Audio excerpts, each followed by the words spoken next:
اللہ والحمد للہ والصلاة والسلام علی رسول اللہ اما بعد۔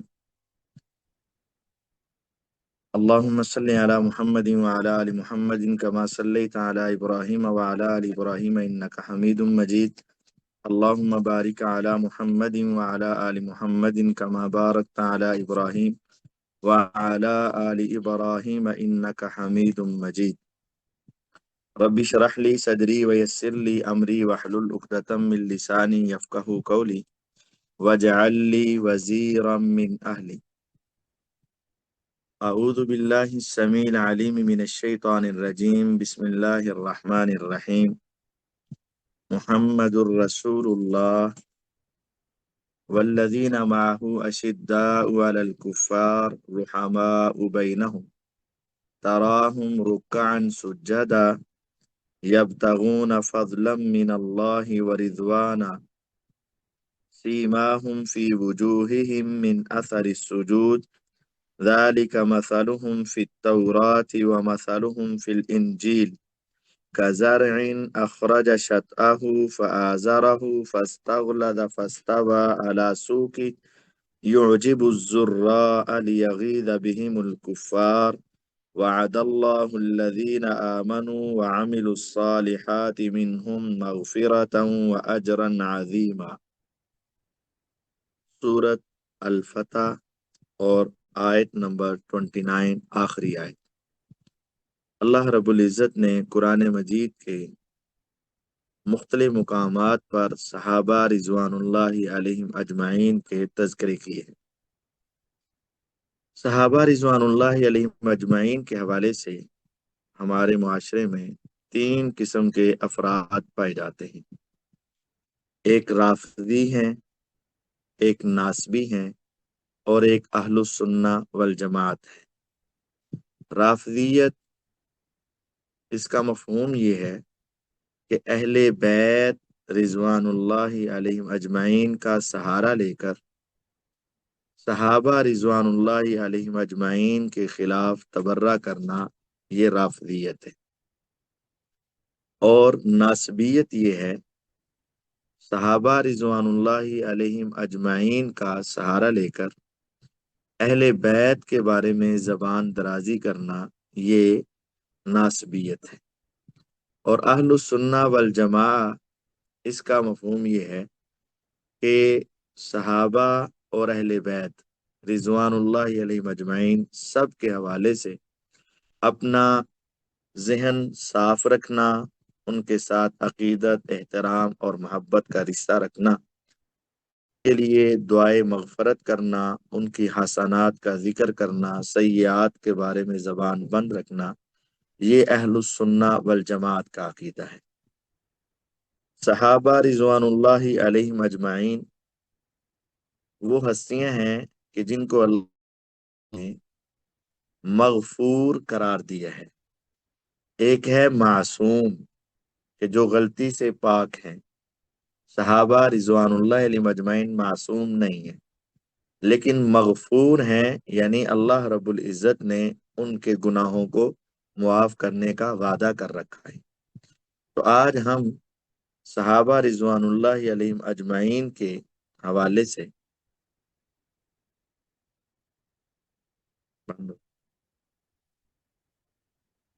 صحابہ رضوان اللہ علیہ اجمعین کے حوالے سے چند آیات کریمات اور احادیث اور اجماع سلف آپ کے سامنے رکھنے کی کوشش کریں گے۔ ویسے تو علماء نے 100 سے زائد آیات جمع کی ہیں جو صحابہ رضوان اللہ علیہم اجمعین کے اعزاز اور ان کے مقام و مرتبے کے حوالے سے ثابت ہے، لیکن ہم بڑے ہی اختصار کے ساتھ چند آیات آپ کے سامنے رکھتے ہیں۔ سب سے پہلے وہ آیت کریمہ جو میں نے آپ کے سامنے سورۃ الفتح کی آخری آیت تلاوت فرمائی۔ اعوذ باللہ من الشیطان الرجیم، بسم اللہ الرحمن الرحیم۔ محمد الرسول اللہ صلی اللہ علیہ وسلم۔ اللہ رب العزت نے اس آیت میں محمد صلی اللہ علیہ وسلم کی ایک صفت بیان کی کہ وہ اللہ کے رسول ہیں۔ حافظ عبدالسلام بٹوی رحمہ اللہ اس آیت کی تفسیر میں لکھتے ہیں، اس مقام پر اور کوئی تفسیر ان کی صفات بیان نہیں کی گئی، کیونکہ ایک صفت رسول اللہ ہی اتنی بڑی ہے کہ تمام صفات آپ میں جمع ہو گئی۔ آگے اللہ رب العزت فرماتے ہیں والذین معہ اشداء علی الکفار رحماء بینہم۔ آپ غور کریں، جس طرح پہلا جملہ محمد رسول اللہ ہے، اس پر ایمان ضروری ہے، جو اس کا انکار کرے اس کا ایمان ٹھیک نہیں ہے، بلکہ وہ انسان دائرہ اسلام سے خارج ہے۔ تو جس طرح اس آیت کریمہ کا پہلا جملہ ہمارے ایمان کا حصہ ہے، اسی طرح دوسرا جملہ بھی ہمارے ایمان کا حصہ ہے، اور وہ کیا ہے؟ والذین معہ اشداء علی الکفار رحماء بینہم۔ جو پیغمبر علیہ السلام کے صحابی ہیں وہ کافروں کے خلاف بڑے سخت ہیں اور آپس میں رحم دل ہیں۔ تراہم رکعن سجدا، آپ ان کو دیکھو گے کہ وہ رکوع میں ہیں، سجدوں میں ہیں، یعنی ان کا اکثر وقت اللہ تعالیٰ کی عبادت میں گزرتا ہے، رکوع و سجود میں۔ یبتغون فضلا من اللہ ورضوانا، ظاہر ان کا یہ ہے کہ رکوع سجود میں ہے، اور باطن ان کا یہ ہے کہ وہ اللہ کا فضل اور اس کی رضامندی کو تلاش کرتے ہیں۔ سیماہم فی وجوہہم من اثر السجود، ان کی علامات ان کے چہروں میں نظر آتی ہیں، سجدوں کے نشانات، ان کی علامات ان کے چہروں میں سجدوں کے نشانات، یعنی سجدے کرتے ہیں، ان کے ماتھوں پر محراب بن جاتے ہیں، یا ماتھوں پر اور ان کے چہرے پر ایمان کی رونق نظر آتی ہے۔ ذالک مثلہم فی التورات، یہ ان کی صفت اللہ رب العزت نے تورات میں بیان کی ہے۔ آپ غور کریں، جس طرح ہمارے نبی کریم صلی اللہ علیہ وسلم کے اس دنیا میں آنے سے پہلے آپ کے تذکرے پہلی کتب میں موجود تھے، اسی طرح صرف آپ کے تذکرے ہی نہیں بلکہ آپ کے صحابہ کے تذکرے بھی پہلی کتابوں میں موجود تھے۔ ایک تورات میں یہ بات موجود تھی کہ ایک آخری نبی آئیں گے، محمد صلی اللہ علیہ وسلم ہوں گے، احمد ان کا نام ہوگا، اور ان کی جو امت ہوگی ان میں جو سب سے عظیم افراد ہوں گے وہ ان کے صحابہ ہوں گے، اور ان صحابہ کی صفات میں ایک صفت یہ ہوگی کہ ان کے ماتھوں پر محراب ہوں گے، اور وہ اللہ تعالیٰ کے سامنے رکوع سجدے میں ہوں گے، اور اللہ کا فضل اور اس کی رضا کو تلاش کرنے والے ہوں گے۔ ذالک مثلہم فی التورات، یہ ان کی صفت تورات میں ہوگی۔ ومثلہم فی الانجیل، اور ان کی صفت انجیل میں کیا ہوگی؟ انجیل میں بھی ان کی صفت ہے کزرعن، ایک ایسی کھیتی ہے، اخرج شطأہ فآزرہ، جس نے اپنی کومپل کو نکالا اور پھر وہ مضبوط ہوئی، فاستغلظ، پھر وہ موٹی ہوئی، فاستوی علی سوقی، پھر وہ اپنے تنے پر کھڑی ہو گئی۔ یعجب الزراء، وہ کسانوں کو بڑا خوش کرتی ہے۔ صحابہ رضوان اللہ علیہم اجمعین کی مثال ایسی ہے کہ ایک کسان ہے، اس نے بیج ڈالا ہے، اور پھر وہ چھوٹی سی کومپلیں نکلی ہیں، پھر آہستہ آہستہ وہ تناور درخت بن گئی ہیں، اور ان کو بیجنے والا، اس کا آغاز کرنے والا کسان اس کو دیکھ کر بہت خوش ہوتا ہے۔ لیغیظ بہم الکفار، اللہ تعالیٰ نے صحابہ کی یہ مثال رکھی تاکہ ان کے ذریعے سے کافروں کو غصہ دلا دے۔ اب پوری مثال کس طرح صحابہ رضوان اللہ علیہ مجمعین کی اللہ تعالیٰ نے جو تورات اور انجیل میں بیان کی، ان کی صفات کی عملی صورت صحابہ رضوان اللہ علیہ مجمعین کیسے بنے۔ صحیح بخاری کی حدیث ہے، نبی کریم صلی اللہ علیہ وسلم اپنی زندگی کے آخری دن فجر کی نماز کے وقت جب امام تھے سیدنا ابوبکر صدیق رضی اللہ عنہ، اور مقتدی تھے سیدنا عمر رضی اللہ عنہ، سیدنا عثمان رضی اللہ عنہ، سیدنا حیدر کرار رضی اللہ عنہ، حسنین کریمین رضی اللہ عنہم اجمعین، وہ سارے پیچھے ہیں، اور ابو بکر صدیق رضی اللہ عنہ امام ہیں۔ حضور علیہ الصلوۃ والسلام زندگی کا آخری دن اپنے گھر سے کھڑکی کو پردہ پیچھے ہٹایا اور صحابہ کو دیکھا، اور آپ مسکرائے۔ یعجب الزراء، وہی بیج جو آپ نے مکے کی وادی میں اکیلے تنہا شروع کیا تھا، آج سینکڑوں لوگ اس امام کے پیچھے نماز پڑھ رہے ہیں اور آپ اسے دیکھ کر خوش ہوتے ہیں۔ لیغیظ بہم الکفار، تاکہ ان کے ذریعے سے کافروں کو اللہ غصہ دلا دے۔ اب جو شخص صحابہ رضوان اللہ علیہ مجمعین کو دیکھ کر غصے میں آتا ہے، ان کا دل جلتا ہے، ان کا سینہ کڑتا ہے، اس کا دل پر پتھر رکھ کے جس کو رضی اللہ عنہ کہنا پڑتا ہے، اسے یہ آیت ذرا اپنے بارے میں سوچنی چاہیے۔ امام مالک رحمہ اللہ فرماتے تھے جو صحابہ سے بغض اور دشمنی رکھتا ہے، یہ آیت اس پر فٹ ہو جاتی ہے۔ اور اللہ تعالیٰ نے پھر آگے فرمایا وعد اللہ الذین آمنوا وعملوا الصالحات منہم مغفرہ، اللہ تعالیٰ نے ان سے مغفرت کا وعدہ کر رکھا ہے، وَأَجْرًا عَظِيمًا، اور ان کے ساتھ اللہ تعالیٰ نے اجر عظیم کا وعدہ کر رکھا ہے۔ اب یہ آیت کلیئر کٹ ہے کہ اللہ تعالیٰ نے ان کو آپس میں رحماء بینہم قرار دیا اور ان کے تذکرے تورات اور انجیل میں بیان کیے، اور ان کو دیکھ کر حضور خوش ہوتے ہیں، کفار ان کی وجہ سے غیظ و غضب میں آتے ہیں، اور اللہ تعالیٰ نے ان سے وعدہ کر رکھا ہے کہ اللہ تعالیٰ ان کو ضرور مغفرت عطا کریں گے اور اجر عظیم عطا کریں گے۔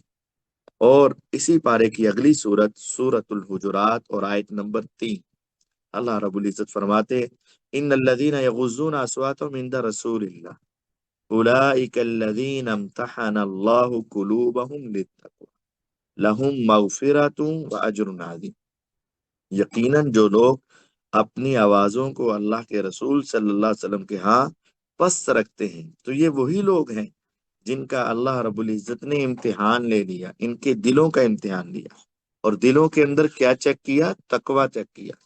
ان کے لیے مغفرت ہے اور اجر عظیم ہے۔ یہ آیت نمبر 3 سورۃ الحجرات۔ آپ جانتے ہیں کہ دنیا کے اندر جیسا امتحان ہوتا ہے اسی کے اعتبار سے ممتحن ہوتا ہے۔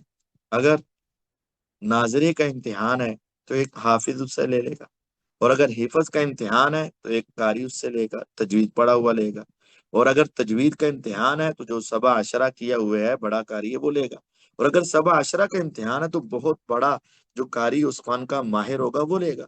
اسی طرح اگر پرائمری کلاس کا امتحان ہو تو میٹرک پاس لے لے گا، اور اگر میٹرک کا امتحان ہو تو پھر کوئی ایم اے پاس لے گا، اور اگر ایم اے کا امتحان ہو تو ایم فل پاس، پی ایچ ڈی پاس لے گا، اور اگر پی ایچ ڈی کا امتحان ہو تو بڑے بڑے پروفیسر مل کر اس کا امتحان لیں گے۔ اب امتحان ایسا عظیم تھا کہ ساری انسانیت مل جاتی تو دلوں کے راز نہیں جان سکتی تھی۔ انسان، جن، فرشتے، پوری مخلوقات کوئی بھی غیب کو نہیں جانتی، تو امتحان اس قدر بڑا تھا، اس لیے ممتحن بھی بڑا ہوا۔ امتحان اللہ رب العزت نے لیا، اور وہ امتحان صحابہ رضوان اللہ علیہ مجمعین نے دیا، اور اس امتحان کے بعد اللہ تعالیٰ نے ان کا رزلٹ کیا دیا؟ فرمایا اولئک الذین امتحن اللہ، یہ وہی ہیں جن کا امتحان اللہ رب العزت نے لیا ہے، قلوبہم، ان کے دلوں کا امتحان لیا ہے۔ اللہ رب العزت تو چہرے نہیں دیکھتے، نہ کوئی خاندان دیکھتے ہیں، لن ینال اللہ لحومها ولا دماؤها ولکن ینالہ التقوی منکم ان اللہ لا ينظر الى صورکم ولا الى اجسادکم ولکن ينظر الى قلوبکم واعمالکم۔ اللہ تعالیٰ تمہاری صورتیں نہیں دیکھتا، اللہ تعالیٰ تمہاری جسم نہیں دیکھتا، اللہ رب العزت تمہارے دل اور تمہارے اعمال دیکھتا ہے۔ تو اللہ تعالیٰ نے صحابہ کے اعمال دیکھے اور ان کے دلوں کا امتحان لیا، تو اللہ تعالیٰ نے ان کے دلوں کا امتحان لے کر ان کو رزلٹ یہ سنایا لہم مغفرۃ و اجر عظیم، ان کے لیے بخشش ہے اور اجر عظیم ہے۔ اللہ رب العزت نے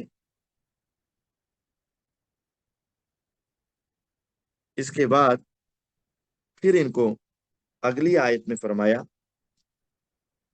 آیت نمبر 7 میں وَعَلَمُوا أَنَّ فِيكُمْ رَسُولَ اللہ، جان لو کہ تمہارے اندر اللہ کے رسول موجود ہیں، لو یطیعکم فی کثیر من الامر لعنتم، اگر اکثر باتوں میں وہ پیغمبر تمہاری ہی اطاعت کرے تو تم مشقت میں پڑ جاؤ، وَلَكِنَّ اللَّهَ حَبَّبَ إِلَيْكُمُ الْإِيمَانَ، اللہ تعالیٰ نے تمہارے لیے ایمان کو پسند کیا ہے، وَزَيَّنَهُ فِي قُلُوبِكُمْ، اور اللہ تعالیٰ نے اسے تمہارے دلوں میں مزین کر دیا ہے،